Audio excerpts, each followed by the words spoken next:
ഇന്ന് നാം കേൾക്കുവാൻ പോകുന്ന തിരുവചനം യോഹന്നാൻ എഴുതിയ സുവിശേഷം 19 അധ്യായം 1 മുതൽ 42 വരെയുള്ള വചനങ്ങൾ.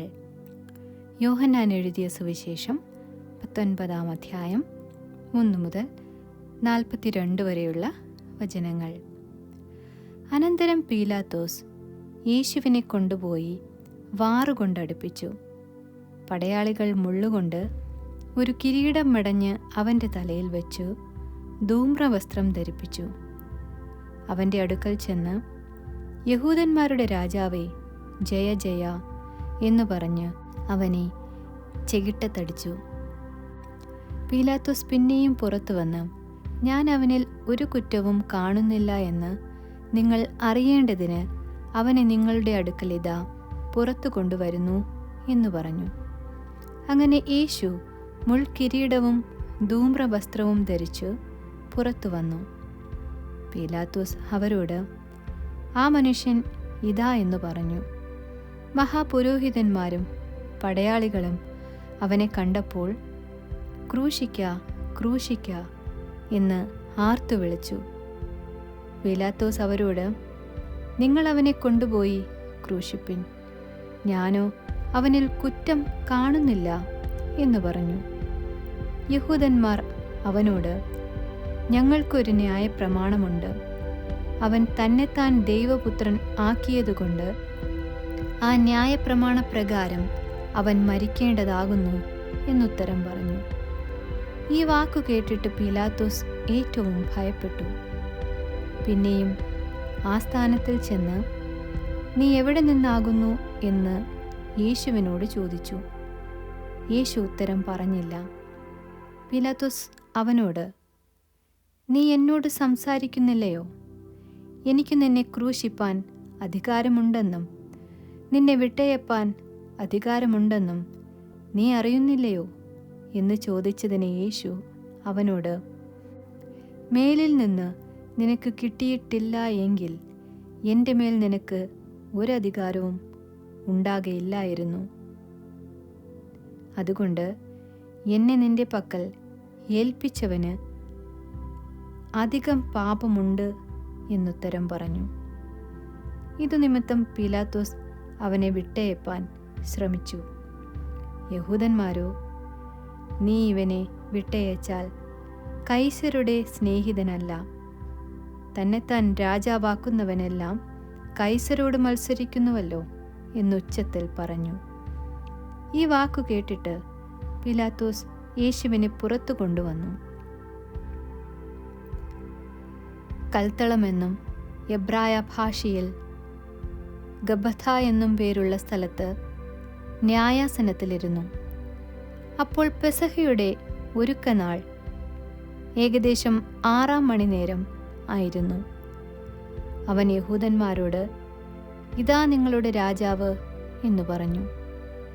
അവരോ, കൊന്നുകളക, കൊന്നുകളക, അവനെ ക്രൂശിക്ക എന്ന് നിലവിളിച്ചു.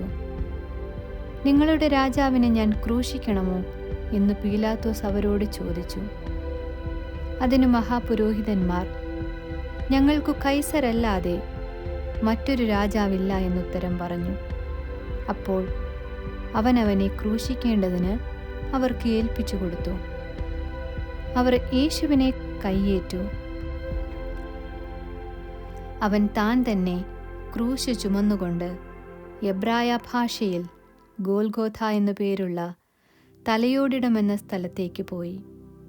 അവിടെ അവർ അവനെയും അവനോടുകൂടെ വേറെ 2 ആളുകളെയും, ഒരുത്തനെ അപ്പുറത്തും ഒരുത്തനെ ഇപ്പുറത്തും യേശുവിനെ നടുവിലുമായി ക്രൂശിച്ചു.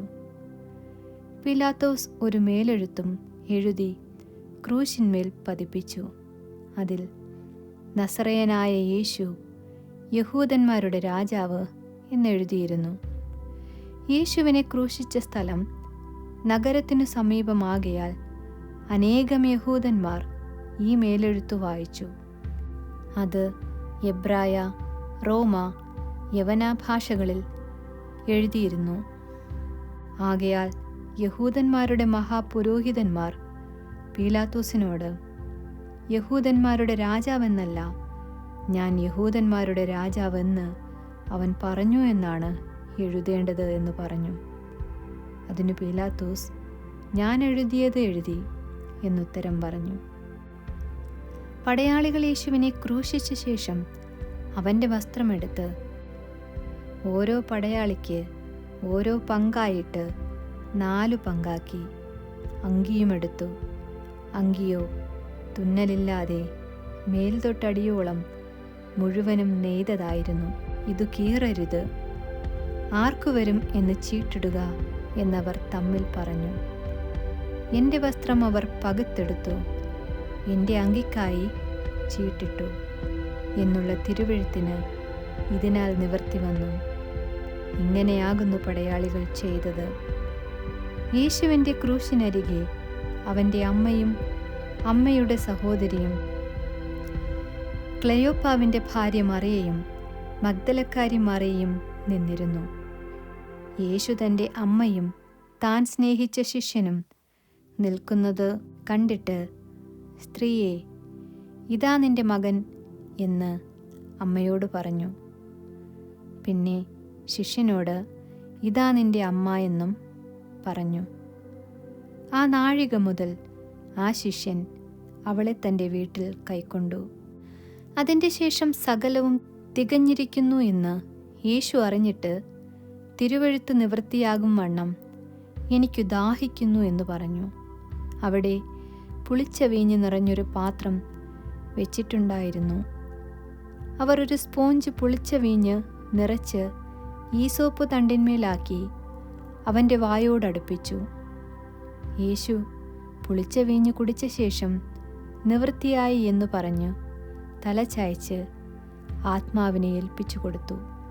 അന്ന് ഒരുക്കനാളും ആ ശബത്തുനാൾ വലിയതും ആകകൊണ്ട് ശരീരങ്ങൾ ശബത്തിൽ ക്രൂശിന്മേലിരിക്കരുത് എന്ന് വെച്ച് അവരുടെ കാലൊടിച്ച് എടുപ്പിക്കണം എന്ന് യഹൂദന്മാർ പീലാത്തോസിനോട് അപേക്ഷിച്ചു.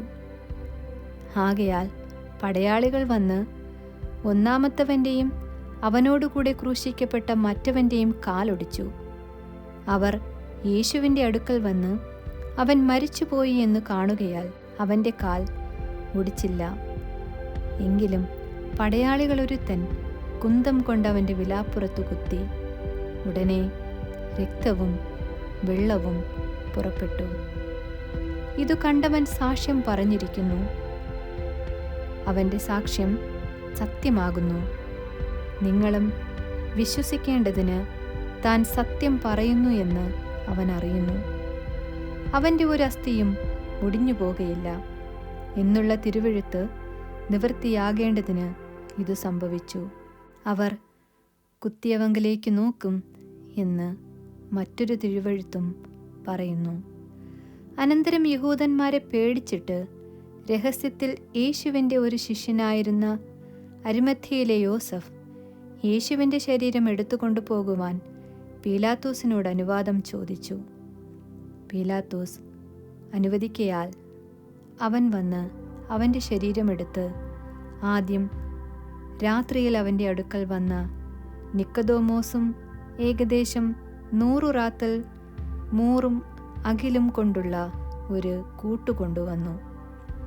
അവർ യേശുവിൻ്റെ ശരീരമെടുത്ത് യഹൂദന്മാർ ശവം സംസ്കരിക്കുന്ന സമ്പ്രദായ പ്രകാരം അതിനെ സുഗന്ധവർഗത്തോടുകൂടെ ശീല പൊതിഞ്ഞുകെട്ടി അവനെ ക്രൂശിച്ച സ്ഥലത്തു തന്നെ ഒരു തോട്ടവും ആ തോട്ടത്തിൻ മുൻപേ ആരെയും വെച്ചിട്ടില്ലാത്ത പുതിയൊരു കല്ലറയും ഉണ്ടായിരുന്നു.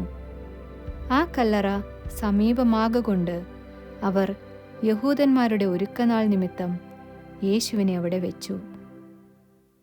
ആമേൻ.